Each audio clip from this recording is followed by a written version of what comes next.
Assalamualaikum warahmatullahi wabarakatuh. Innal hamdalillah nahmaduhu wa nasta'inuhu wa nastaghfiruh wa na'udzu billahi min shururi anfusina wa sayyiati a'malina.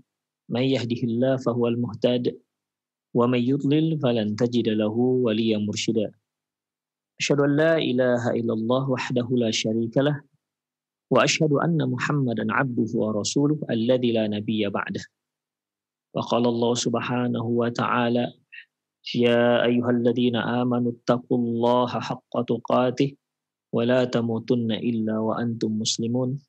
Wa qala azza min qala ya ayyuhalladzina amanu taqullaha wa qulu qawlan sadida yuslih lakum a'malakum wa yaghfir lakum dhunubakum wa man yuti'illaha wa rasulahu faqad faza fawzan 'azima. Ya ayyuhan nasu taqu rabbakumul ladzi khalaqakum min nafsin wahidah wa khalaqa minha zawjaha wa batha minhuma rijalan katsiran wa nisaa'a wattaqullaha alladzi tasaaluna bihi wal arham innallaha kana 'alaikum raqiba. Amma ba'du, inna asdaqal hadithi kitabullah wa khairal hadi hadi Muhammad sallallahu alaihi wasallam wa syarrul umur muhdatsatuha wa kullu muhdatsatin bid'ah wa kullu bid'atin dhalalah wa kullu dhalalatin finnar. Kaum muslimin dan kaum muslimat, para pemirsa Roja TV serta pendengar radio Roja dimanapun Anda berada, alhamdulillah pagi hari ini kita bertemu kembali dalam kajian perjalanan setelah kematian yang kita ambil dari kitab Qiyamatus Sughra yang ditulis oleh Syekh Sulaiman Al-Ashqar. Ikhwah azinallahu wa iyyakum, kita sudah pelajari bahwasanya di saat manusia menjelang kematiannya itu merupakan saat-saat yang sangat kritis, di mana setan akan memanfaatkan kondisi seperti ini. Karena ini merupakan kesempatan dia yang terakhir untuk menyesatkan umat manusia. Saat-saat ini, yaitu saat-saat yang tidak akan ditinggalkan oleh syaitan. Barang siapa yang ternyata tergoda, terbujuk dengan rayuan setan pada saat itu, maka celakalah dia. Namun barang siapa yang istiqomah di atas agama Allah, di atas akidah tauhid, maka itu merupakan awal dari sebuah kebahagiaan dan akan menyongsongnya kebahagiaan berikutnya yang jauh lebih besar. Ikhwa azinallahu wa iyyakum. Kemudian Syekh melanjutkan pembahasannya terkait dengan asbabu su'ul khatimah. Asbabu su'il khatimah. Sebab-sebab su'il khatimah. Ikhwah, khatimah maksudnya yaitu kesudahan. Su yaitu keburukan. Biasanya kalau orang Indonesia memahami hal ini, su'ul khatimah dengan husnul khatimah, ini satu kalimat ataupun lafaz yang sudah terbiasa di kalangan kaum muslimin, di lisan kaum muslimin Indonesia, dan mereka sudah memahami maknanya. Yang dimaksud dengan husnul khatimah yaitu husnul baik, khatimah yang berkesudahan, artinya kematian di sini maksudnya. Dia meninggal dalam keadaan baik. Seperti dia meninggal dalam keadaan beribadah kepada Allah, atau dia meninggal dalam salah satu yang disebut Rasulullah SAW sebagai mati syahid. Kebalikannya yaitu su'ul khatimah. Su artinya buruk, khatimah kesudahan. Artinya dia menyudahi usianya dengan satu hal yang buruk. Wal'iyadzubillah. Imma ketika dia meninggal dalam keadaan melakukan kemaksiatan, atau perkara apa saja yang dimurkai oleh Allah Subhanahu wa taala. Semoga Allah Subhanahu wa taala melindungi kita, menjauhkan kita dari su'il khatimah. Ikhwah rahimani Allah wa iyyakum. eh, terkadang seorang itu menampakkan keislamannya, kemudian beramal, namun tidak jarang usianya dia akhiri dengan perbuatan-perbuatan yang dimurkai oleh Allah Subhanahu wa taala. Ketika kematiannya menjelang, malah kematian itu datang di saat dia melakukan perkara yang dimurkai oleh Allah Subhanahu wa taala. Siddiq Hasan Khan menyebutkan dalam kitabnya tentang su'ul khatimah ini. Ini beliau sebutkan dalam Yaqzatul Ula al-i'tibar. Beliau menyebutkan bahwa walahu asbabun yajibu 'alal mu'min ayyahtariza anha. Su'ul khatimah, kematian dalam keadaan yang buruk. Usia yang ditutup dengan kondisi yang buruk, yaitu dosa. Ini dikarenakan sebab-sebab yang seharusnya seorang mukmin menjauhkan diri dari sebab-sebab ini. Beliau mengatakan bahwasanya di antara sebab-sebab tersebut yang pertama yaitu minha al-fasadu fil i'tiqad. Rusaknya keyakinan. Keyakinan dia yang salah, keyakinan yang keliru. Di mana mungkin ada di antara kaum muslimin yang memiliki keyakinan-keyakinan, tapi sebenarnya keyakinan tersebut jelas bertentangan dengan akidah Islamiyah yang diajarkan Rasulullah Sallallahu Alaihi Wasallam. Walaupun dia seorang yang kelihatan soleh, dia kelihatan seorang yang zuhud, tetapi kalau keyakinannya keliru, keyakinannya, akidahnya bertentangan dengan akidah yang dibawa oleh Rasulullah Sallallahu Alaihi Wasallam, maka kezuhudannya, kesolehannya itu, ya, menjadi sia-sia, ikhwah. Ya, menjadi sia-sia. Karena akidah merupakan asas dari keislaman seseorang. Jika akidahnya rusak, maka rusaklah semua amalannya. Kemudian ikhwah rahimanallahu wa iyyakum, permasalahannya adalah akidah ini, ya, akidah yang dia yakini kebenarannya, bahkan dia juga tidak menyangka kalau akidah ini akidah yang sesat ataupun yang rusak ataupun yang salah, ya, kecuali ketika datang kematiannya, kecuali ketika datang ajalnya. Barulah dia memahami, barulah dia mengetahui ternyata apa yang dia yakini selama ini itu salah. Tapi ikhwah,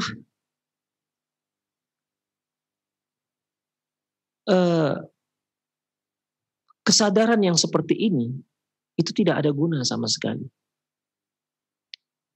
Sama seperti yang telah kita bahas di kajian lalu, ketika seorang menjelang kematian, dia minta untuk dikembalikan. Hatta idza jaa ahadahumul maut qala rabbirji'un. Ketika datang kematian pada salah seorang mereka, qala rabbirji'un, mereka berkata, "Ya Allah, kembalikan aku." Untuk apa dia kembali? Apa tujuannya minta kembali ke dunia? Apa tujuannya agar kematiannya ditunda? La'alli a'malu sholihan fima tarak. Dia katakan agar aku bisa melakukan amalan soleh yang pernah kutinggalkan. Permasalahannya ini sudah menjelang kematian. Apapun yang dilakukan oleh seseorang, ikhwah, taubat, nasuha yang dia lakukan, tapi di saat menjelang kematian, maka ini tidak ada gunanya sama sekali. Innallaha yaqbalu taubah minal abdi, innallaha yaqbalu taubatal abdi ma lam yugharghir. Sungguhnya Allah menerima taubat seorang hamba selama dia belum yugharghir, artinya sebelum nyawanya sampai ke tenggorokan. Demikian juga hal ini. Ketika dia ternyata tersadar bahwasanya apa yang dia yakini selama ini itu salah. Apa yang dia yakini selama itu keliru, tapi mirisnya dia mengetahuinya di saat menjelang kematiannya, maka tidak ada guna sama sekali. Sangat disayangkan. Ini merupakan salah satu penyebab su'ul khotimahnya seorang, yaitu dia memiliki keyakinan yang salah, memiliki akidah yang salah. Walaupun dia menyatakan dirinya sebagai seorang muslim, walaupun KTP-nya tercantum bahwasanya agamanya adalah agama Islam. Allah Subhanahu wa ta'ala firman dalam surat Zumar ayat 47, wa badalahum minallahi ma lam yakunu yahtasibun. Dan Allah tunjukkan kepada mereka yang tadinya sesuatu yang malam yahtasibun, yang mereka tidak sangka. Apa yang mereka sangka benar, apa yang mereka sangka ini merupakan satu hal yang benar, ternyata salah. Allah tunjukkan akan kesalahan tersebut. Allah singkapkan akan kesesatan akidah yang dia yakini. Ya, itu menjelang kematian. Tapi disayangkan, ikhwah, jika kesadaran ini muncul ketika menjelang kematian. Ikhwah rahimani Allah wa iyyakum. Dalam soal Kahfi ayat 103 dan 104, Allah Subhanahu wa taala berfirman, "Qul hal unabbiukum bil akhsarina a'mala." Katakan ya Muhammad, maukah engkau aku beritakan dengan amalan yang paling merugi? Bil akhsarina a'mala. Alladzina dhalla sa'yuhum fil hayatid dunya. Yaitu mereka yang semasa di dunia melakukan amalan yang sesat. Wa yahsabuna annahum yuhsinuna sun'a. Tapi sayangnya mereka mengira mereka telah berbuat baik. Mereka mengira amalan yang mereka lakukan itulah adalah amalan-amalan kebaikan.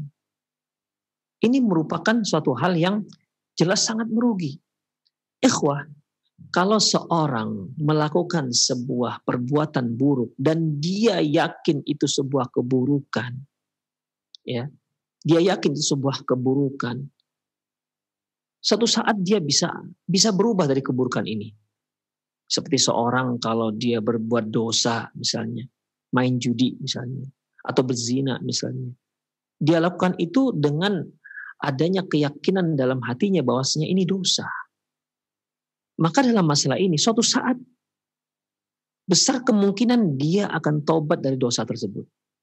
Karena apa? Karena dia tahu ini sebuah kesalahan. Beda halnya seorang yang meyakini suatu perbuatan adalah perbuatan yang benar. Padahal ini sebuah perbuatan yang salah. Dia merasa bahwasanya perbuatan yang dia lakukan, amalan yang dia lakukan, akidah yang dia yakini adalah akidah yang sesuai dengan apa yang dibawa oleh Rasulullah SAW. Amalan yang sesuai dengan tuntunan sunnah Rasulullah SAW. Dia kira seperti itu. Dia sangka seperti itu.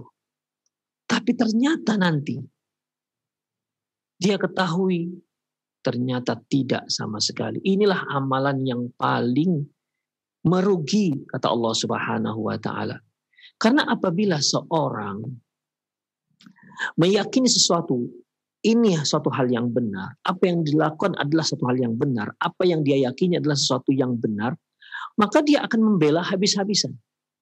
Karena dia yakin ini adalah sebuah kebenaran.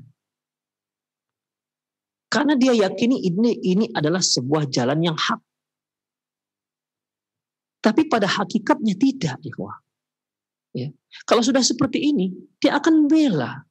Makanya Rasulullah SAW pernah mengatakan, Innallah hajabat taubah an sahibal bid'ah hatta yada'ha. Sungguhnya Allah menutup pintu tobat bagi para pelaku bid'ah sampai dia tinggalkan kebid'ahan tersebut.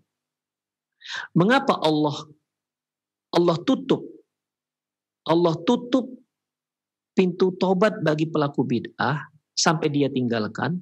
Ikhwah, karena seorang yang berbuat bid'ah, dia melakukan satu perkara, satu amalan, dia meyakini sebuah keyakinan bahwasanya itu adalah yang benar. Makanya dia nggak akan pernah taubat dari itu. Bagaimana mungkin dia taubat dari sesuatu yang benar? Hatta yada'a, sampai dia tinggalkan. Kapan dia tinggalkan? Seorang pelaku bid'ah, seorang yang meyakini satu keyakinan yang salah itu salah, ya, itu setelah dia tahu bahwasanya, atau setelah dia sadar bahwasanya apa yang dia amalkan, apa yang dia yakini ternyata salah, barulah dia bisa taubat. Kalau enggak, dia enggak akan bisa taubat. Dia akan pertahankan sampai titik nyawa yang terakhir. Demikian ikhwah rahimanallah. Kalaupun dia terpaksa, ya, bertaubat dari itu, mungkin zahirnya saja, dalam hatinya dia tetap meyakini ini adalah perbuatan yang benar. Demikianlah dahsyatnya yang namanya keyakinan yang salah, ikhwah rahimanallahu wa iyyakum. Makanya ini kata Allah perbuatan yang paling merugi. Bil akhsarina a'mala. Qul hal unabbiukum bil akhsarina a'mala. Ya Muhammad, katakan kepada mereka, maukah kalian aku beritahukan tentang amalan yang paling rugi? Ya. Amalan yang paling rugi. Dia meyakini sesuatu tapi sebenarnya salah. Dia beramal sesuatu yang dia yakini benar ternyata salah. Demikian ikhwah azanallahu wa iyyakum. Oleh karena itu, ikhwah azanallahu wa iyyakum, seorang yang meyakini sesuatu, ya, meyakini sesuatu yang sebenarnya tidak benar, baik mungkin yang dia olah dengan akalnya atau dengan pemikirannya, atau dia sengaja mengambil pemikiran ini dari orang-orang yang mengolah satu akidah dengan hanya mengandalkan pikirannya, maka orang seperti ini bisa jatuh pada mara bahaya yang luar biasa, yang sangat besar. Karena hal itu, ikhwah, apapun yang dia lakukan, kezuhudan yang dia lakukan, kesolehan yang dia lakukan, itu tidak akan bermanfaat untuknya sama sekali. Sama sekali. Karena amalan yang baik, kezuhudan, itu hanya berfaedah apabila seorang yang memiliki keyakinan dengan keyakinan yang ada dasarnya dari Quran dan Sunnah Rasulullah Sallallahu Alaihi Wasallam. Itu yang pertama, ikhwah. Yes, penyebab seorang itu meninggal dalam keadaan buruk, yaitu karena memiliki keyakinan yang salah, karena memiliki keyakinan yang keliru. Yang kedua, sebab su'ul khatimah yang disebutkan oleh Syekh Siddiq Hasan Khan, yaitu al-israru alal ma'asi. Mereka yang melakukan kemaksiatan terus-menerus. Dia sudah tahu itu sebuah kemaksiatan, tapi terus dia gandrungi. Dia tahu itu sebuah kemaksiatan. Dia tahu bahwasanya berjudi itu merupakan perbuatan yang dilarang oleh Allah Subhanahu wa taala. Bahkan dia tahu dalilnya bahwa judi itu haram. Dia tahu dalilnya, tahu ayatnya, dia baca ayatnya. Tapi dia sulit meninggalkan. Tapi dia masih terus melakukan. Dia tahu perzinahan itu diharamkan. Dia tahu ayatnya, dia tahu dalilnya. Bahwasanya Allah Subhanahu wa taala mengharamkan, tetapi dia masih terus melakukannya. Dalam masalah ini, ikhwah rahimani Allah wa iyyakum, perlu kita ketahui bahwasanya seorang itu di saat dia hidup, apabila mayoritas perbuatannya yaitu melakukan kemaksiatan atau melakukan keburukan, maka di saat ataupun menjelang kematiannya, maka keburukannya itu akan datang kepadanya. Demikian. Demikian juga sebaliknya. Kalau dia dalam usianya, umumnya dia isi dengan ketaatan, maka kemungkinan besar ketaatan ini yang hadir pada dirinya di saat dia menjelang kematiannya. Demikian ikhwah. Ya, coba kita bayangkan kalau seandainya seorang itu yang memang hari-hari melakukan kemaksiatan, dia muslim dan dia yakin itu sebuah kesalahan, ya. Namun dia tidak mampu keluar dari itu dan dia tahu itu sebuah salah. Ya. Maka menjelang kematian kemungkinan besar kemaksiatan ini akan hadir pada dirinya. Na'udzubillah. ketika malaikat maut mencabut nyawa datang, kemudian di saat itu juga kebiasaan buruk yang dia lakukan yang mengisi umumnya mayoritas kehidupannya hadir. Na'udzubillah min dzalik. Maka pada saat itu dia mati dalam keburukan. Ya, dia mati dalam keburukan. Jadi ikhwah rahimanallah wa iyyakum, jadi tergantung kita apa yang kita lakukan semasa kita hidup.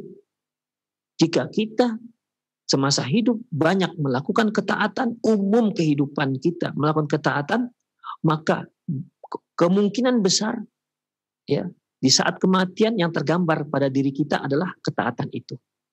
Demikian juga sebaliknya. Kalau umumnya usia kita habis dengan kemaksiatan, hanya sedikit ketaatan, maka kemungkinan besar ketika kematian menjelang, maka keburukan itu juga yang tergambar pada diri kita.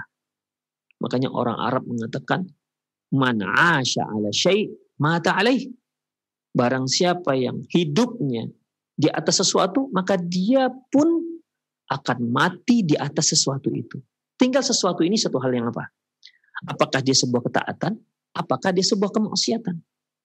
Makanya orang-orang yang menghabiskan usianya dengan kemaksiatan, dengan judi, khamar, main wanita, apa saja, dihabiskan usianya seperti itu, maka kemungkinan besar dia meninggal dalam keadaan seperti itu. Na'udzubillah min dzalik. Ikhwah rahimanallah wa iyyakum. Rasulullah sallallahu alaihi wasallam pernah mengatakan bahwasanya al-ma'asi baridul kufur. Bahwasanya kemaksiatan itu merupakan pos untuk menuju kekufuran.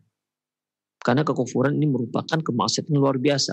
Tapi kemaksiatan inilah yang akhirnya akan menyeret seorang pada kekufuran. Kemaksiatan ini ikhwah kan seorang yang melanggar apa yang diperintah oleh Allah Subhanahu wa taala. Tak melakukan apa yang diperintah Allah, dia tak lakukan. Apa yang Allah larang malah dia langgar. Ya. Ini kan sejenis mirip dengan pembangkangan. Kita seorang muslim, yang seharusnya seorang muslim itu adalah al-istislamu lillahi bil inqiyad wal idha'an. Yang seharusnya orang muslim itu orang yang menyerah, pasrah kepada Allah, taat kepada Allah. Itulah seharusnya muslim. Lawan muslim kafir. Ya. Ketika kita seorang muslim melakukan kemaksiatan, berarti kita telah melanggar aturan Allah satu. Maksiatan kedua, ketiga, keempat, kelima, keenam, ketujuh, dan seterusnya. Ini lama-kelamaan kita bisa terseret pada yang akhirnya kita jatuh kepada kekufuran murtad dari agama Islam. Karena pembangkangan demi pembangkangan yang kita lakukan. Makanya benar kata Rasulullah SAW, al-ma'asi baridul kufur. Kemaksiatan itu merupakan pos yang menuju titik tolak seorang terjerumus pada kekafiran. Ikhwah azani Allah wa iyyakum. Mengapa seorang yang hidupnya melakukan sesuatu, maka dia akan meninggal dalam keadaan sesuatu tersebut? Ya. Apa yang dia lakukan itu akan terbayang kembali lagi ketika dia meninggal. Kita berikan contoh. Contohnya ikhwah rahimanallah wa iyyakum. Kalau kita tidur, ya, sering kita mimpi dengan perbuatan yang biasa kita lakukan. Misalnya nih, seorang yang hobi bola. Di hatinya sudah sangat cinta dengan bola. Ini permainan bola bisa masuk dalam tidurnya. Bisa masuk dalam tidurnya. Dan ingat ikhwah, ya, tidur itu merupakan adiknya kematian. Tidur merupakan adiknya kematian. Kita sudah bahas bahwasanya ya, tidur itu merupakan kematian kecil. Ya, kematian kecil. Adapun dicabutnya nyawa itu merupakan kematian besar. Ikhwah azallahu iyyakum. Ketika kita tidur, yang Allah katakan itu adalah sebuah kematian. Rasulullah juga katakan sebuah kematian. Makanya ketika kita bangun dari tidur, kita berdoa, ucapan doa kita, alhamdulillahilladzi ahyana ba'da ma amatana. Segala puji bagi Allah yang telah menghidupkan kami setelah mematikan kami. Wa ilaihin nusyur. Perhatikan, yang menghidupkan kita kami setelah mematikan kami. Berarti tidur itu sebuah kematian. Dan ketika seorang sedang tidur, itu bisa terbayang apa yang dilakukan ketika dia tidak tidur. Makanya seorang yang hobinya apa nih? Hobinya suka dengan burung misalnya. Ya, hari-hari waktunya habis dengan burung misalnya. Ya, dia hobi dengan perela burung dan lainnya. Ya, sehingga burung-burung ini bisa masuk dalam mimpinya. Seperti yang kita katakan tadi, seorang yang candu bola luar biasa. Maka permainan bola ini bisa masuk dalam mimpinya. Apalagi ikhwah, seorang yang suka bermain dengan perempuan lain. Dia mencintai perempuan yang lain. Ya. Ini perempuan ini bisa masuk dalam mimpinya. Ya, bisa masuk dalam mimpinya. Karena memang pikirannya itu sudah terkungkung dengan apa yang dia inginkan, apa yang disukai, apa yang dia hobi.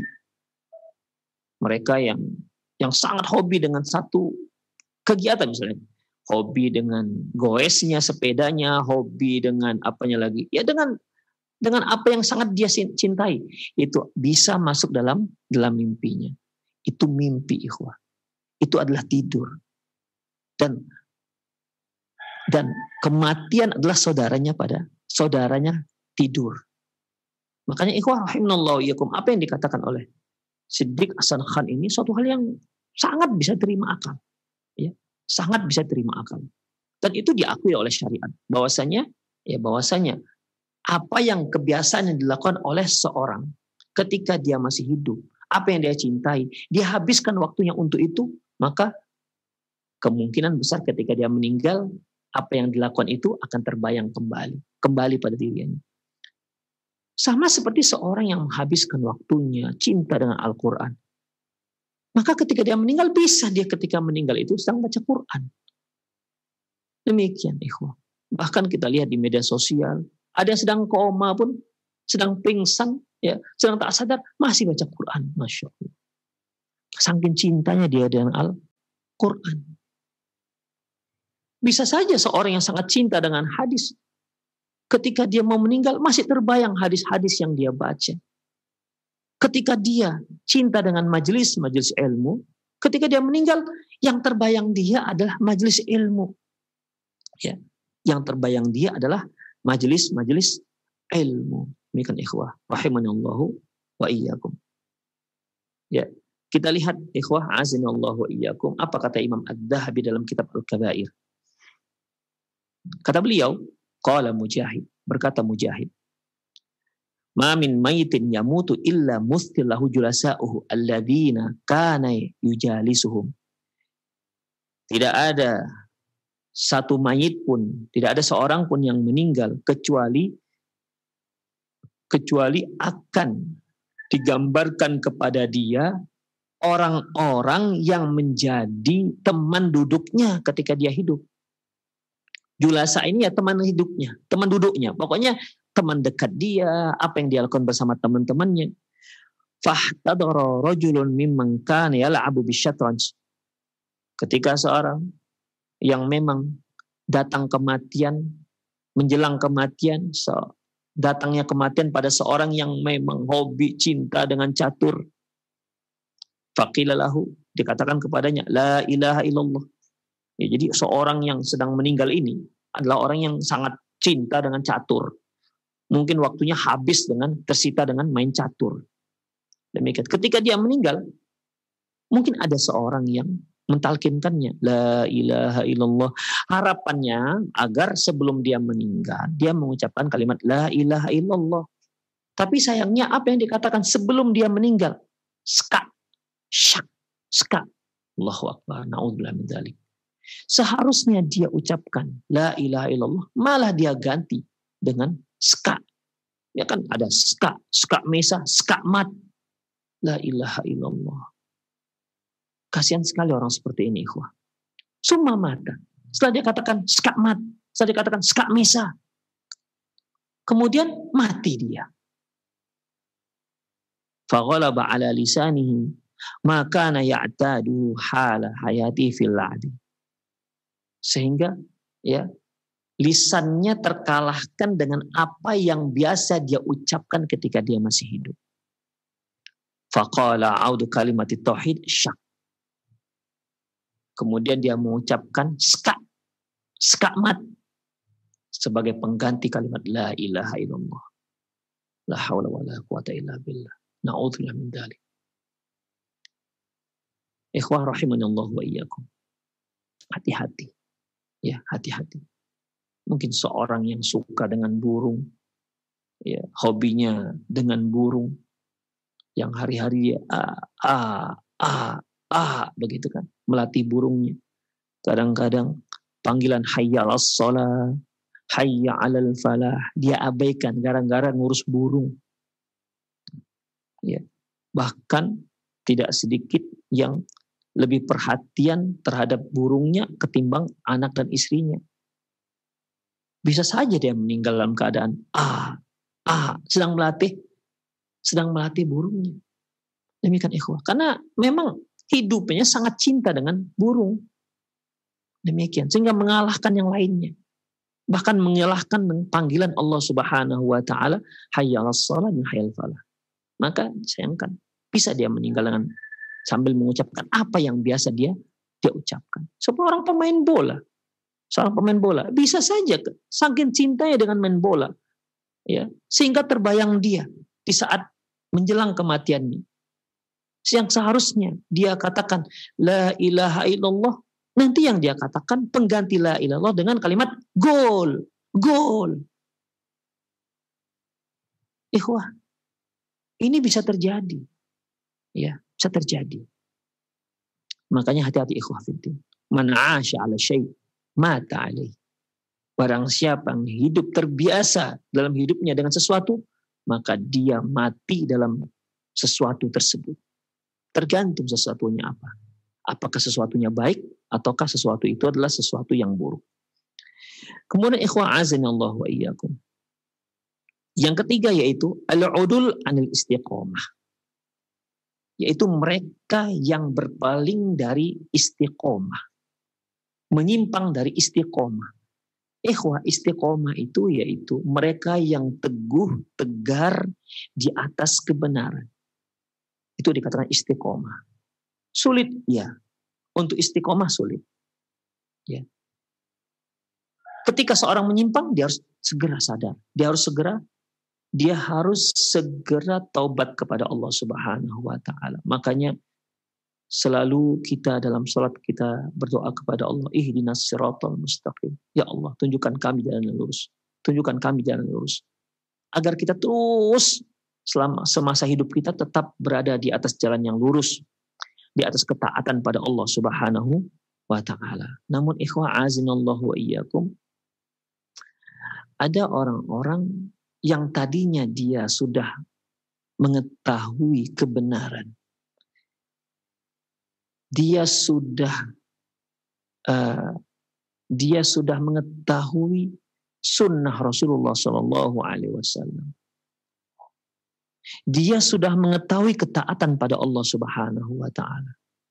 Tapi disayangkan ternyata dia menyimpang dari itu semua. Ya, dia menyimpang dari itu semua.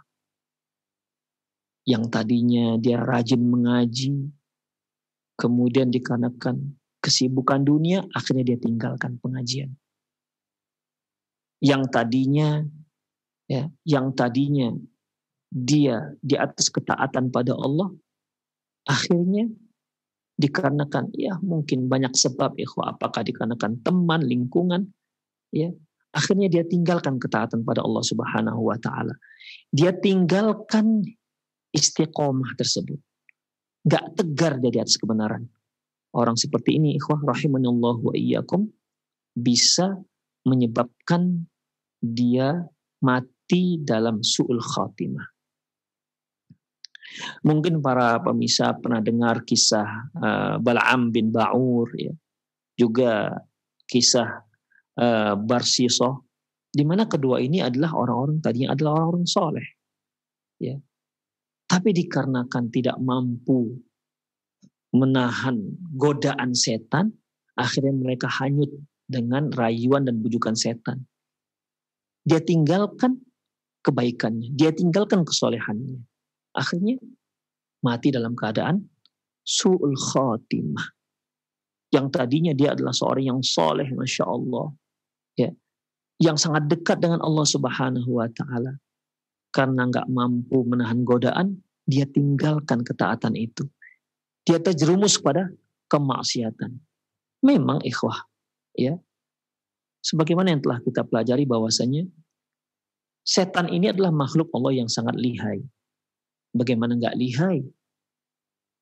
Dia punya pengalaman ribuan tahun dalam menggoda umat manusia.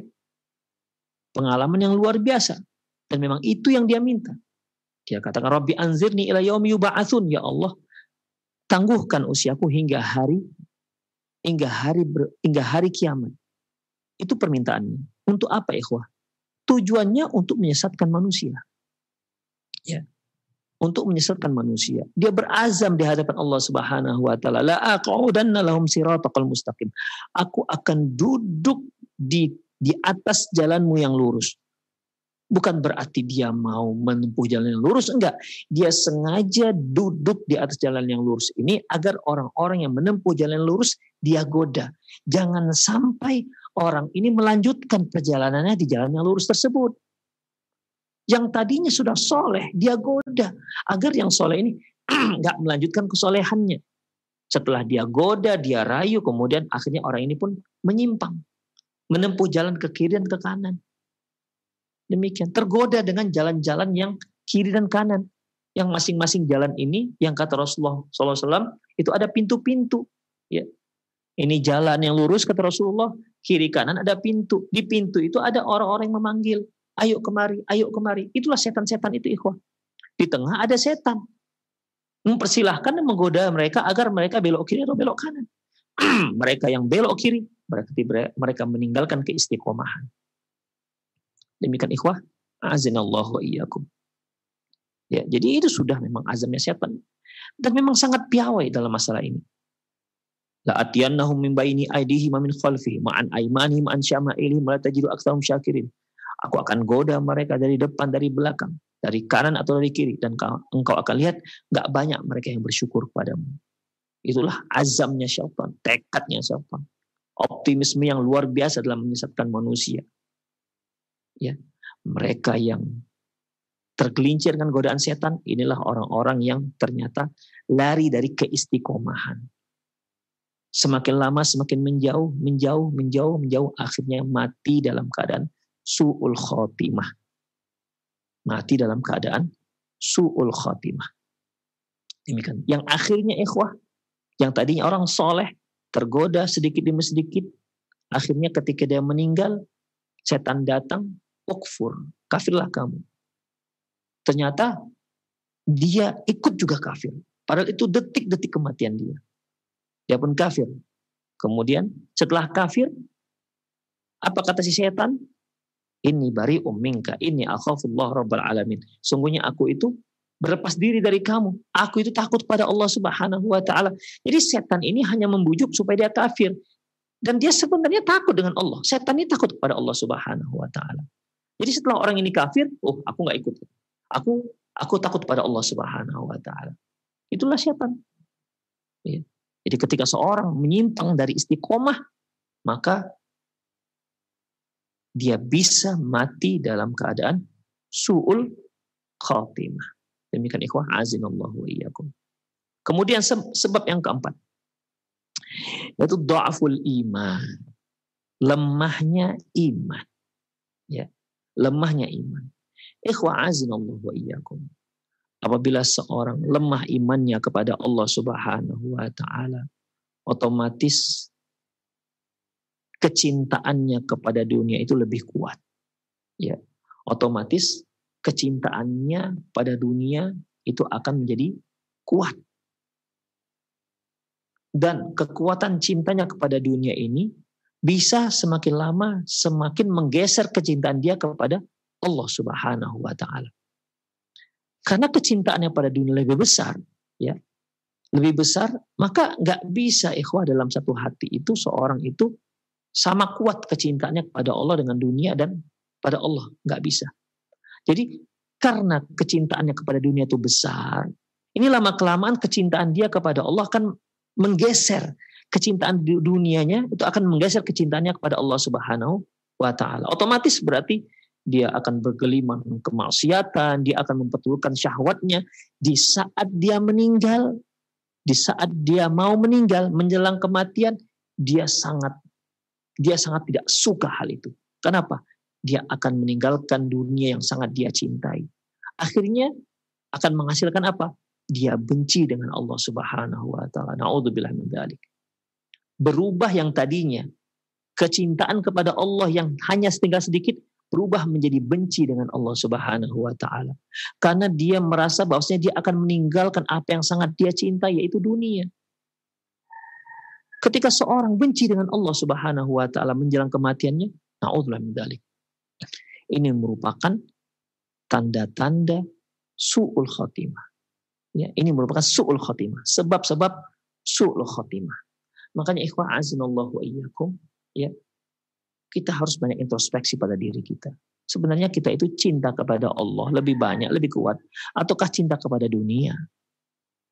Kalau ternyata kita lebih cinta kepada dunia, maka segera tobat pada Allah. Perkuat cinta kita kepada Allah Subhanahu wa taala. Ya. Cinta kepada Allah Subhanahu wa taala tidak bisa disamakan dengan cinta dengan apapun, tak dibolehkan. Ya. Tidak boleh. Tidak bisa disamakan dengan apapun. Harusnya cinta kepada Allah itu di atas segala sesuatu. Ya, di atas segala yang kita miliki, di atas segala apa yang kita cintai. Karena seorang yang beriman itu kata Allah, walladzina amanu asyaddu hubban lillah. Orang beriman tuh yang paling dia cintai adalah Allah Subhanahu wa taala. Itu yang paling dia cintai. Enggak bisa kecintaan kepada Allah disamakan dengan kecintaan kepada yang lain. Ini bisa jatuh kepada syirku fil mahabbah. Syirik pada kecintaan. Demikian. Jadi dikhawatirkan ketika seorang itu dunianya lebih dia cintai ketimbang Allah, dia senang dengan dunianya, bergelimang dengan kemaksiatan, dia ikuti hawa nafsunya, di saat dia menjelang kematian, di saat dia akan meninggalkan dunia, dia merasa benci. Kenapa? Karena dia harus meninggalkan apa yang dia cintai. Di saat itu akan muncul kebenciannya kepada Allah. Di saat bencinya muncul kepada Allah, di saat muncul bencinya kepada Allah dan dia meninggal, ini sangat berbahaya. Sangat berbahaya, ikhwah rahimanallahu iyyakum. Ya. Hukiya anna Sulaiman bin Abdul Malik diceritakan bahwa Sulaiman bin Abdul Malik lamma dakhala al-Madinah hajjan, ketika dia berhaji masuk Madinah untuk melaksanakan haji, qala dia berkata, hal biha rajulun adraka iddata minas sahabati, apakah di Madinah ini ada orang-orang yang sempat bertemu dengan para sahabat? Qalu na'am. Penduduk Madinah mengatakan ada. Siapa itu? Abu Hazim. Abu Hazim ini sempat bertemu dengan sahabat. Fa arsala ilaihi, maka dia pun mengutus orang untuk memanggil Abu Hazim ini. Falamma atahu, ketika datang Abu Hazim, qala ya Abah, ketika Abu Hazim hadir menghadap Sulaiman bin Abdul Malik, ya Abu Hazim, malana naqahul maut. Kata Sulaiman bin Abdul Malik, ya Abu Hazim, mengapa kami itu benci dengan kematian? Qala, kata Abu Hazim, innakum amartumud dunya wa kharrabtumul akhirah. Kalian itu hanya memakmurkan dunia dan menghancurkan akhirat kalian. Fatakrahunal khuruj minal umron ila kharab. Sehingga kalian tak suka keluar dari yang kalian makmurkan menuju sesuatu yang telah kalian hancurkan. Ikhwah, kalau rumah kita baik, bagus rumah kita, kemudian di sebelah ada rumah yang hancur, yang kita hancurkan. Masa sih kita mau meninggalkan rumah kita yang indah menuju rumah yang kita hancurkan? Nah, permasalahannya ikhwah, ya, kita itu sering menghancurkan akhirat kita dan kita memakmurkan dunia kita sehingga kita jadi benci untuk menuju akhirat. Ya, benci menuju akhirat dikarenakan apa? Dunia yang sudah kita makmurkan, lupa kita dengan akhirat kita. Makanya itu yang dikatakan oleh Abu Hazim. Kenapa kalian membenci? Dikarenakan kalian hanya memakmurkan dunia dan kalian hancurkan akhirat kalian. Sehingga kalian benci meninggalkan dunia untuk menuju akhirat yang sudah kalian hancurkan. Qala sadaqta. Kata Sulaiman bin Abdul Malik, benar, kamu itu benar. Summa qala laita sya'ri ma lana indallahi ta'ala. Wahai, berkata Sulaiman, benar kamu. Ya. Kemudian dia katakan lagi, wahai, bagaimana kami nanti, apa yang kami dapati di sisi Allah Subhanahu wa taala? Qala a'rid amalaka ala kitabillah.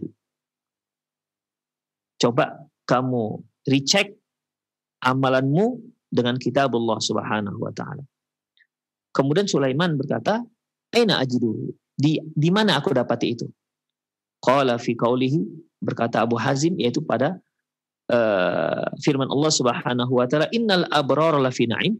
Sesungguhnya orang baik itu berada lafi na'im dalam kenikmatan, wa innal fujjar lafi jahim. Dan orang-orang penjahat itu berada di dalam neraka jahanam. Berkata Sulaiman, qala aina rahmatullah? Kalau begitu di mana rahmatnya Allah? Jadi di sini Sulaiman bin Abdul Malik mengatakan bahwa loh, bukankah Allah itu Maha Rahmat? Wa rahmati wasi'at kulla syai', kata Allah. Rahmatku mencakup segala sesuatu. Kenapa harus Allah azab? Kan Allah itu Maha Rahmat. Allah itu Maha Penyayang. Qala, kata Abu Hazim, rahmatullah qaribum minal muhsinin. Rahmat Allah itu dekat bagi orang yang berbuat baik. Ya. Jadi rahmat Allah itu ada. Tapi rahmat Allah ini sangat dekat dengan orang yang berbuat baik. Adapun kalau orang berbuat jahat, ya, rahmat Allah ini semakin menjauh dari dirinya. Demikian. Kecuali kalau dia bertobat. Kalau dia bertobat, maka rahmat ini akan dekat. Wa qul li'ibadiyalladzina asrafu ala anfusihim la taqnatu min rahmatillah. Katakan kepada hamba-hambaku yang berbuat dosa, janganlah kalian putus asa atas rahmat Allah. Innallaha yaghfiru dzunuba jami'a. Sungguhnya Allah itu mengampunkan semua dosa. Ini adalah orang yang berbuat maksiat yang bertobat. Tapi kalau dia nggak bertobat, maka rahmat Allah jauh dari dia. Karena sebuah tobat adalah perbuatan kebaikan. Ya, seorang yang salah, berdosa, kemudian dia bertobat, taubat itu sebuah kebaikan. Makanya la taqnatu min rahmatillah. Janganlah kalian putus asa atas rahmat Allah. Bertobatlah. Allah akan ampuni. Innallaha yaghfiru dzunuba jami'a. Sungguhnya Allah itu mengampunkan semua dosa. Tapi mereka yang enggak bertobat, semakin jauhlah rahmat Allah dari dia. Semakin jauh, semakin jauh, semakin jauh. Demikian ikhwah. Kemudian qala, ya laita sya'ri kaifa aradu 'ala Allah ta'ala ghadan. Kemudian Sulaiman bin Abdul Malik mengatakan, lantas bagaimana kondisi kami nanti? Bagaimana kondisi nanti kami ketika bertemu dengan Allah Subhanahu wa ta'ala? Qala ammal muhsin fakal ghaibil ladzi yaqdumu ala ahli. Adapun orang yang berbuat baik, dia datang menghadap Allah akan mendapat sambutan bagaikan seorang yang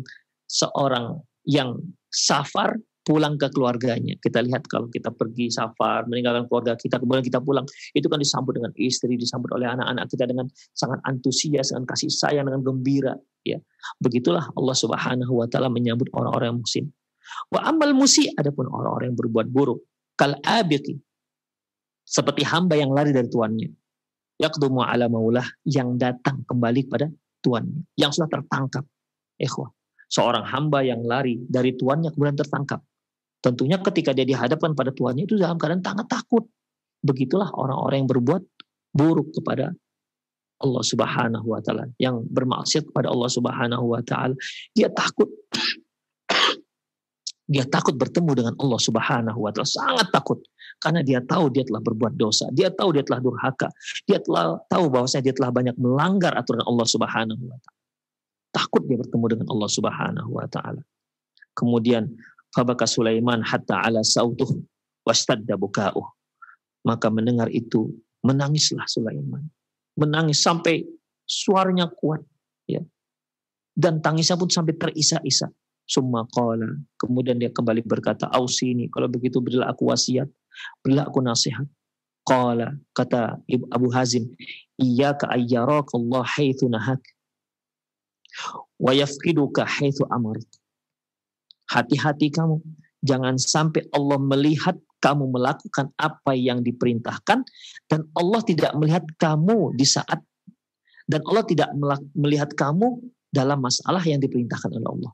Ya, jadi maksudnya ikhwah, jangan sampai Allah melihat kamu melakukan apa yang dilarang, dan jangan sampai Allah tak melihat kamu melakukan yang diperintahkan. Artinya jangan sampai engkau melakukan apa yang dilarang oleh Allah dan tak melakukan apa yang diperintahkan oleh Allah Subhanahu wa ta'ala. Demikian ikhwah, rahimanallahu wa iyyakum. Jadi itulah empat perkara yang disebutkan oleh Syekh Siddiq Hasan Khan ya dalam kitabnya Yaqzatul Ula al-I'tibar, ya ada 4 perkara yang menjadikan sebab seorang itu su'ul khatimah. Yang pertama yaitu fasadu fil i'tiqad, keyakinan yang salah, yang keliru, yang rusak. Kemudian israru al ma'asi, ya, senantiasa melakukan kemaksiatan. Seharusnya kemaksiatan itu di-cut, dihentikan, tapi ini terus dia lakukan. Ini bisa menyebabkan seorang itu meninggal dalam keadaan su'ul khatimah. Yang ketiga yaitu al-udul anil istiqamah, yaitu berpaling dari istiqamah. Tadinya dia sudah soleh, tapi dia tinggalkan kesolehan tersebut. Tadinya dia sudah berteman dengan orang-orang baik, tapi ditinggalkan teman-teman baik, malah berteman dengan para pelaku-pelaku maksiat. Yang keempat yaitu dikarenakan lemahnya iman. Semoga Allah Subhanahu wa taala melindungi kita dari sebab-sebab su'ul khatimah. Dan semoga Allah Subhanahu wa taala memberi kita anugerah akhir kematian kita, akhir kehidupan kita dengan husnul khatimah. Demikian para pemirsa, aku qouli hadza wa astaghfirullah li wa lakum wa lisal muslimin innahu wal ghafurur rahim. Terima kasih atas pembahasan yang penuh manfaat tentang sebab-sebab dari su'ul khatimah yang telah Ustaz sampaikan di pagi hari ini. Untuk selanjutnya ikhwatal Islam, kita masuk ke sesi tanya jawab. Anda yang akan bertanya, kami berikan kesempatan. Terlebih dahulu kami angkat dari pesan singkat, ada dari pendengar kita hamba Allah di Bogor. Assalamualaikum warahmatullahi wabarakatuh. Ustadz, apakah dampak dari namimah orang lain dapat mengakibatkan su'ul khatimah? Mohon nasihatnya Ustadz, karena saya sudah berusaha untuk memperbaiki hubungan, akan tetapi sulit karena adanya namimah tersebut Ustadz. Barakallahu fikum. Fika barakallah. Rasulullah sallallahu alaihi wasallam bersabda, la yadkhul jannatun namam. Tidak masuk surga orang yang melakukan namimah, yaitu yang suka mengadu domba. La yadkhul jannati namam. La yadkhul jannata namam. Tidak masuk surga para pelaku ataupun orang-orang yang namam ini siwah mubalagh, yang sering melakukan namimah. Ikhwa azinallahu wa iyyakum. Bukankah seorang yang husnul khatimah, ya, diharapkan dia masuk ke surganya Allah? Demikian juga sebaliknya. Seorang yang su'ul khatimah,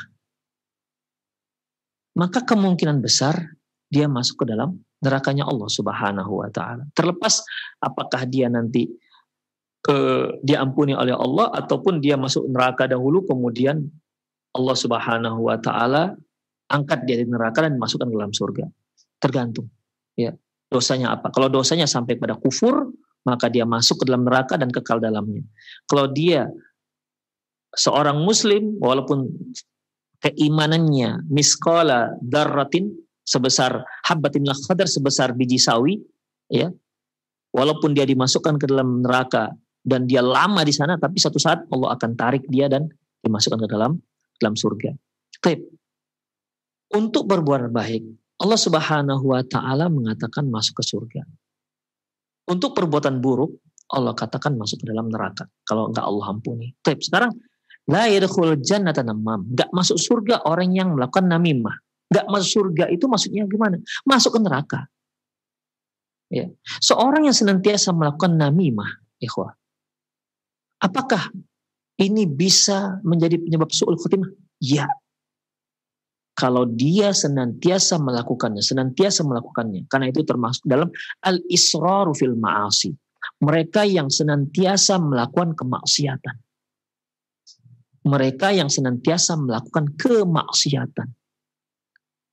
Jika itu dia lakukan, nanti bisa saja sebagaimana yang kita katakan tadi bahwasanya man 'asha 'ala syai' mata 'alaih.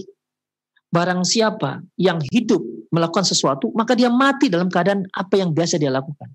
Kalau selama hidupnya dia suka melakukan namimah, ya, maka ada kemungkinan besar dia mati dalam keadaan seperti itu. Dia mati dalam keadaan seolah-olah dia sedang melakukan namimah. Demikian, na'udzubillah min dzalik. Seperti yang kita katakan tadi, ikhwah, ya.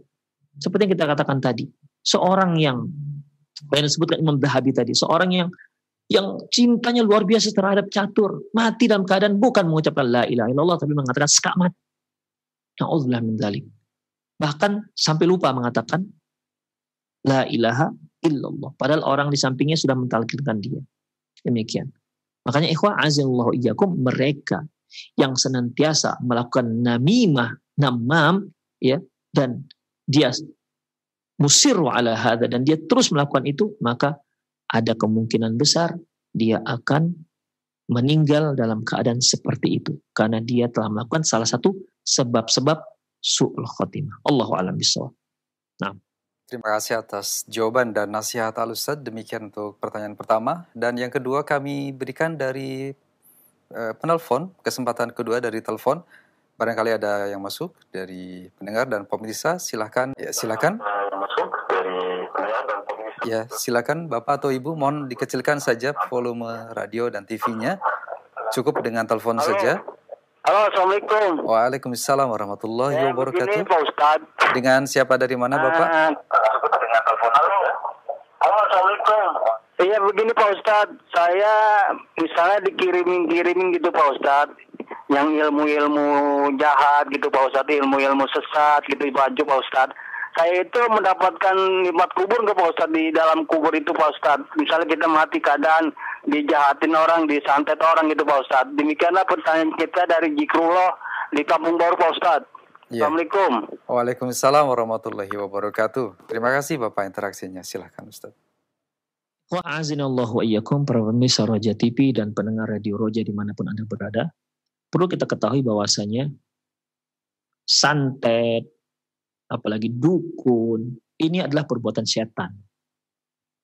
Mereka mendapat bantuan dari setan. Dan Allah mengatakan, inna kaidasyaitan kana dha'ifa. Makarnya setan, ya, tipu daya setan itu lemah. Allah yang mengatakan ini, itu lemah. Tapi mengapa makarnya setan, tukang-tukang santet yang merupakan kerjasama dengan setan malah bisa mengalahkan kita? Padahal Allah katakan inna kadisyaitan kana dha'ifa.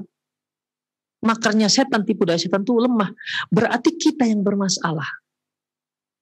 Kalau orang berbuat jahat, tukang santet, dukun dari dulu sudah ada. Tapi permasalahannya, mengapa santetnya itu bisa mengenai kita? Mengapa manjur terkena kita? Mengapa kita bisa diguna-guna? Itu dikarenakan bukan santetnya, bukan jinnya, bukan setannya yang kuat, tapi karena kitanya lebih lemah dibandingkan setan. Setan itu sudah lemah, tapi kita lebih lemah dibandingkan setan. Kenapa ikhwah? Pertama, karena akidah kita nggak lurus. Tauhid kita belum menghunjam teguh dalam hati kita. Yang kedua, ya, kita jauh dari Allah Subhanahu wa Ta'ala. Jauh dari Allah Subhanahu wa Ta'ala. Jauh dari ketaatan Allah Subhanahu wa Ta'ala. Karena Allah Subhanahu wa Ta'ala akan melindungi orang-orang yang senantiasa taat kepadanya. Allah Subhanahu wa Ta'ala akan melindungi orang-orang yang senantiasa berzikir kepadanya. Kita lihat ikhwah. Orang yang taat itu, dia melakukan sunnah Rasulullah SAW. Dan sebagaimana yang pernah kita singgung bahwasanya kita itu diberikan oleh Allah, yaitu berupa senjata melawan setan. Memang sebagaimana kita katakan tadi, triknya setan, tipu dayanya setan, pengalamannya luar biasa. Tapi begitu pun ikhwah, Rasulullah bukan membiarkan kita begitu saja. Allah Subhanahu wa Ta'ala tidak membiarkan begitu saja dikalahkan oleh syaitan sehingga semua kita masuk ke dalam neraka jahanam. Na'udzubillah min dzalik. Enggak. Allah beri kita senjata. Apa itu? Quran dan sunnah Rasulullah sallallahu alaihi wasallam. Ketika kita makan, kita dituntun oleh Rasulullah supaya mengucapkan bismillah. Supaya apa? Supaya makan kita enggak dimakan oleh setan. Ketika kita masuk rumah, kita tutup pintu, kita ucapkan bismillah. Supaya rumah kita tidak jadikan tempat nginap oleh syaitan. Demikian. Akhirnya setan ini nggak bisa mengganggu kita. Ketika kita keluar rumah, kita juga katakan bismillah, tawakkaltu 'alallah, haula wala quwata illa billah. Di mana kalau seorang mengucapkan ucapan ini, fanudiya, maka dikatakan qad wuqiya, qad wuqiya wa hudiya wa kufiya. Orang ini sudah mendapatkan kecukupan, sudah mendapatkan hidayah dan mendapatkan perlindungan. Dan setan-setan pun akan berkata kepada kawan-kawannya, nggak bisa ini, orang ini nggak bisa digoda karena dia sudah mendapatkan perlindungan, sudah mendapatkan kecukupan, waqad kufiya, wahudia, wawukia. Dia telah mendapatkan perlindungan, kecukupan, sudah mendapatkan hidayah dan mendapatkan perlindungan dari Allah Subhanahu wa taala. Fatanaha syaitan, setan minggir. Demikian. Ini setan-setan ini kan yang membantu santet-santet itu. Demikian. Demikian juga kita jarang baca Quran dan jarang juga mungkin nggak pernah mengucapkan membaca zikir pagi sore yang merupakan benteng seorang muslim. Demikian ikhwah. Jadi sebenarnya bukan santet yang hebat, bukan santet yang hebat. Santet itu kerjasama dengan setan itu lemah kata Allah. Kitanya yang lebih lemah dibandingkan si setan, itu masalahnya. Makanya ikhwah azallahu iyyakum, dengan mendekatkan diri kita kepada Allah Subhanahu wa taala, kita laksanakan sunnah Rasulullah SAW, zikir-zikir yang ada asarnya dari Rasulullah SAW, dari mulai kita bangun tidur sampai kita tidur kembali, itu semua ada doa-doanya. Bacalah itu. Insya Allah tidak akan terkena santet apapun, tidak akan membahayakan kita. Allah Subhanahu wa taala melindungi kita. Ya, Allah Subhanahu wa taala melindungi kita. Kenapa ada manusia lemah dengan setan? Ya, sebagaimana dikatakan Allah dalam surat Jin, wa annahu kana rijalun minal insi ya'udzuuna minal jin wa annahu kana rijalun minal insi ya'udzuuna birijalin minal jinni fazaduhum rahaqa. Ada manusia-manusia, orang laki-laki yang di mana mereka itu minta perlindungan dari laki-laki jin. Allahu Akbar. Kok minta perlindungan? Manusia itu kuat. Ketika dia minta perlindungan dari setan, berarti dia menjadikan dirinya hina di depan setan. Hina di depan jin-jin ini. Fazaduhum rahaqa. Akhirnya bertambah ditakutkan oleh setan. Lemah dia ikhwan. Demikian. Jadi sekali lagi, Bapak yang bertanya, ya, kembali kepada Quran dan Sunnah. Taat kepada Allah Subhanahu wa taala. Laksanakan semua kewajiban-kewajiban, ya, dan tinggalkan semua larangan Allah. Karena ini yang akan menguatkan kita. Kemudian bacalah zikir-zikir, doa-doa yang memang ada sunnahnya dari Rasulullah Sallallahu Alaihi Wasallam. Karena itu adalah hisnul muslim, yaitu benteng seorang muslim dari gangguan setan. Sehebat apapun tuh santet, sehebat apapun jinnya, sekuat apapun iblisnya, dia tidak akan mampu, ya, merusak benteng kita. Tinggal kita, apakah kita orang yang taat kepada Allah, yang mau membentengi diri kita dengan ketaatan kepada Allah dan di atas Quran dan Sunnah Rasulullah, ataukah tidak? Kalau enggak, itulah yang akan terjadi. Akan terkena ilmu-ilmu yang buruk tersebut. Demikian ikhwah, azallahu. Semoga Allah Subhanahu wa taala menjauhkan diri kita dari Bapak yang bertanya, dari hal-hal yang berbahaya, dari hal-hal yang membahayakan kehidupan kita, apalagi yang membahayakan agama kita. Demikian ikhwah, azallahu iyyakum. Semoga apa yang kita bahas tadi, apa yang saya bacakan tadi, ya sedikit yang tadi, sedikit wawasan yang kita sampaikan tadi bermanfaat bagi kita. Bermanfaat. Lebih dan kurang mohon maaf. Aku qouli hadza wa astaghfirullah li wa lakum wa lisal muslimin innahu wal ghafurur rahim. Assalamualaikum warahmatullahi wabarakatuh.